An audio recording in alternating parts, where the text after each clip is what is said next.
मैंने हंसते हुए कहा, नहीं ऐसी बात नहीं। ज़ोफ़ी मुझे मारने के लिए बढ़ी। मैंने डरते हुए दोनों हाथ आगे की और भाग कर ड्राइंग रूम में बैठी आंटी के पास चला गया और आंटी से बोला, आंटी देख ले, ज़ोफ़ी फिर मुझे मार रही है। आंटी ने मसनूई गुस्से से ज़ोफ़ी की तरफ घूरते हुए कहा, ज़ोफ़ी क्यों मेरे बेटे को तंग करती रहती हो। ज़ोफ़ी पैर पटकती हुई मेरे पीछे ही ड्राइंग रूम में आ गई थी। आंटी की बात सुनकर ज़ोफ़ी बोली, आपका ये बेटा बिगड़ गया है, इसे खुद ही समझा दें। आंटी मेरी तरफ देख कर बोली, यासिर ये मैं क्या सुन रही हूँ। जल्दी से आंटी के पास बैठते हुए बोला, आंटी जी अब मैं क्या बंद संवर कर भी ना रहूँ। अगर मैंने खुद को साफ़ सुथरा रखा है तो क्या मैं बिगड़ गया हूँ। आंटी ज़ोफ़ी को घूरते हुए बोली, ज़ोफ़ी मुझे तो लगता है कि तुम पागल हो गई हो या फिर नफ्सियाती मरीज़ हो। छोटी छोटी बातों को लेकर लड़ना शुरू हो जाती हो। ज़ोफ़ी बोली, मैं कब इससे लड़ रही हूँ, मैंने तो यही पूछा था कि इतने बने संवरे हो खैर तो है। मैं झट से बोला, आंटी आपको बताया था ना कि मेरी खाला पहली दफ़ा हमारी घर आई हैं, तो क्या मेहमानों की आमद पर साफ़ सुथरा रहना अच्छी बात नहीं। और ज़ोफ़ी मेरी बात काट कर बोली, ये भी बताओ ना कि खाला के साथ उनकी बेटियां भी आई हैं। मैंने कहा, लो जी सुन लें। आंटी जी ज़ोफ़ी मुझ पर शक कर रही है। अरे भाई मैं उनको दिखाने के लिए थोड़ी तैयार हुआ हूँ। ज़ोफ़ी और आंटी मेरी बात सुन खिलखिला कर हंस पड़ी और आंटी मेरे सर पर हाथ फेरते हुए बोली, इसको बोलने दो, इसकी बात को नज़रअंदाज कर दिया करो, मुझे तुम पर पूरा भरोसा है। मैंने आंटी के साथ चिपकते हुए ज़ोफ़ी की तरफ देख कर कहा, सुन लो मैडम, आंटी को मुझ पर भरोसा है मगर तुम्हें नहीं। चलो अब दुकान से देर हो रही है। ज़ोफ़ी बुड़बुड़ करती कमरे में गई और कुछ ही देर में गाउन पहनकर बाहर आई और फिर मैं आंटी से प्यार लेकर ज़ोफ़ी को साथ लिए दुकान पर पहुंचा तो सलमान ने मुझे और ज़ोफ़ी को देख लिया और वो आंखें फाड़े ज़ोफ़ी को देखने लग गया। ज़ोफ़ी बाइक से उतरी और नीचे बेसमेंट में चली गई, जबकि मैंने बाइक स्टैंड पर लगाई और दुकान में दाखिल हो गया। जुनैद झाड़ पूंछ में मसरूफ़ था। जुनैद से सलाम लेने के बाद मैंने सलमान का तारुफ़ करवाया और सलमान से जुनैद का, मगर वो मुझसे पहले ही आपस में घुल मिल चुके थे। सलमान ने मुझे आंख के इशारे से ज़ोफ़ी के बारे में पूछा। मैंने होंठों पर उंगली रख कर उसे जुनैद की तरफ इशारा करके खामोश रहने का कहा। सलमान मुस्कुराते हुए सर हिलाता हुआ चेयर पर बैठ गया। कुछ देर बाद जुनैद भी हमारे पास बैठ गया और सलमान से गपशप करने लग गया। मैंने जुनैद को कहा, यार परसों जुमा और माल अभी तक लिखा ही नहीं कि कौन कौन सी वैरायटी लानी है, बच्चों की गारमेंट्स की भी वैरायटी लिखनी है। जुनैद बोला, चलो अभी फारिग हैं लिख लेते हैं। मैं पैड पेंसिल सलमान को पकड़ाई कि तुम ज़रा अच्छे तरीके से लिख लोगे। फिर जुनैद और मैं सलमान को मुख्तलिफ डिज़ाइनिंग नंबर और कलर स्कीम लिखवाते रहे और फिर जुनैद ने बच्चों के गारमेंट्स की वैरायटी लिखवाई और फिर मैंने सलमान से पर्ची ली और दराज में रखी। इतने में कस्टमर्स की आमद शुरू हो गई। जुनैद उठकर कस्टमर को डील करने लग गया कि सलमान मौका पाकर मुझे कोहनी मारते हुए बोला, यासिर भाई वो कौन थी जिसे बाइक पर बिठा कर लाए थे। मैंने सरगोशी में कहा, वो तेरी भाभी है।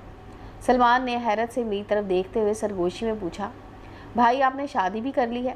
मैंने कहा, नहीं अभी शादी नहीं की, ये समझ वो मेरी मंगेतर है और तेरी होने वाली भाभी।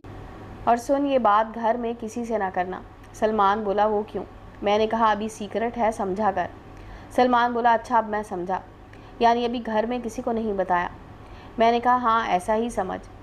सलमान बोला, ओके बेफिक्र रहें, ये बात यहीं दफन समझो। और हाँ भाभी से मिलवाओगे नहीं, इन्हें भी तो पता चले कि इनका कोई देवर भी है। मैंने कहा, क्यों नहीं, शाम को मिलवा दूंगा, मगर याद रहे ये बात भूल कर भी घर में किसी को ना बताना वरना बहुत बड़ा मसला बन जाएगा। सलमान बोला, ओके परेशान क्यों होते हो, कह दिया ना कि ये राज इधर ही दफन करके घर जाऊंगा। मैंने गुड कहा और फिर हम इधर उधर की बातों में मसरूफ़ हो गए। शाम को मैंने जुनैद को जल्दी घर भेज दिया और जुनैद के जाने के बाद मैं नीचे पार्लर पर गया और ज़ोफ़ी को कहा कि पार्लर बंद करके ऊपर दुकान में आ जाए।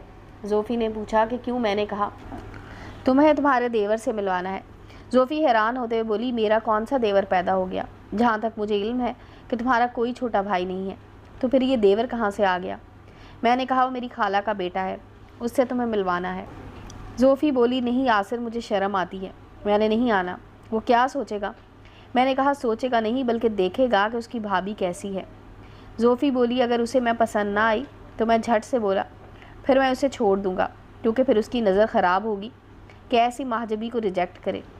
मैंने कहा, मैं चलता हूँ, तुम जल्दी से दुकान पर आ जाओ। زوفی نے اچھا کیا اور میں پارلر سے نکل کر واپس دکان پر آ گیا۔ سلمان بڑی بے چینی سے میرے پیچھے دیکھنے لگ گیا اور کسی کو نہ پا کر بولا، کیا ہوا؟ کدھر گئی بھابھی؟ میں نے ہنستے ہوئے کہا، صبر کر، آ رہی ہے۔ کچھ دیر بعد زوفی دکان میں داخل ہوئی اور سلمان کو بڑے غور سے دیکھتے ہوئے سلام کیا۔ سلمان نے جلدی سے ہاتھ آگے بڑھایا تو زوفی نے میری طرف دیکھا تو میں نے اس بات میں سر ہلایا تو زوفی نے بھی ہاتھ آگے کر کے ہینڈ شیک کیا۔ سلمان بولا، بھابھی میں آپ کا دیور ہوں سلمان۔ اور پھر سلمان کی زبان کینچی کی طرح چلنے لگ گئی اور ایک ہی سانس میں اس نے اپنی جنم کنڈلی زوفی کے آگے کھول کر رکھ دی۔ زوفی بھی اس کی باتوں سے کافی محفوظ ہو رہی تھی۔ پھر زوفی بولی، یاسر سلمان کی مشابہت بالکل تمہارے جیسی ہے، کوئی بھی اسے دیکھ کر کہہ سکتا ہے کہ یہ تمہارا بھائی ہے۔ میں نے کہا، میری خالہ کا بیٹا ہے اور میری شکل امی سے زیادہ ملتی ہے، تو ظاہر ہے پھر خالہ کا بیٹا ہے تو شکل تو ملے گی۔ سلمان بھی زوفی کی عادت اور خوش اسلوبی سے کافی متاثر ہوا اور میرے کندھے پر ہاتھ رکھتے ہوئے بولا، زوفی کی طرف دیکھ کر بولا، یاسر بھائی، مجھے تو بھابھی بہت پسند ہے، باقی تمہاری طرف سے ہاں کرنے کی دیر ہے۔ یہ کہہ کر سلمان باہر کی طرف بھاگا۔ زوفی سلمان کی بات سن کر کھلکھلا کر ہنس پڑی اور میں سلمان کو پکڑنے کے لیے اس کے پیچھے چند قدم بھاگ کر رک گیا۔ سلمان باہر کھڑا ہنسی جا رہا تھا اور پھر جب اس نے مجھے رکے ہوئے دیکھا تو ہنستا ہوا اندر داخل ہوا اور بولا، بھابھی آپ واقعی بہت خوبصورت ہیں اور سب سے بڑھ کر آپ بہت خوش اخلاق ہیں۔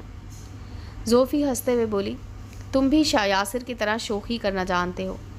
میں نے سلمان کے آگے ہاتھ جوڑے کہ میرے باپ بس کر۔ زوفی ہنستے ہوئے بولی، بولنے دو اسے، اچھی بات ہے، انسان کو ایسا ہی ہونا چاہیے۔ اور پھر زوفی بولی، یاسر سلمان کو بھی گھر لے کر چلو، امی سے مل لے گا، امی بہت خوش ہوں گی سلمان سے مل کر۔ زوفی کی بات مکمل ہوتے ہی سلمان کی زبان پھر چلی اور بولا، تو بات گھر تک پہنچ چکی ہے اور جناب مجھے روک رہے ہیں کہ کسی سے بات نہ کرنا۔ میں نے کہا، میں نے اس لیے کہا تھا کہ ابھی ابو کو نہیں پتہ، اس لیے تمہیں منع کیا تھا۔ اب چلیں، زوفی کو گھر چھوڑ کر گاؤں چلتے ہیں۔ باہر نکل کر میں نے دکان بند کی اور سلمان بائک پر بیٹھا اور ہم دونوں اس کے پیچھے بیٹھے اور میں سلمان کو رستہ بتانے لگا اور کچھ دیر بعد ہم زوفی کے گھر کے سامنے کھڑے تھے۔ بیل دینے کے کچھ دیر بعد ہی ماہی نے دروازہ کھولا اور ہمارے ساتھ سلمان کو دیکھ کر چونکی اور جلدی سے دروازے کی اوٹ میں ہو گئی۔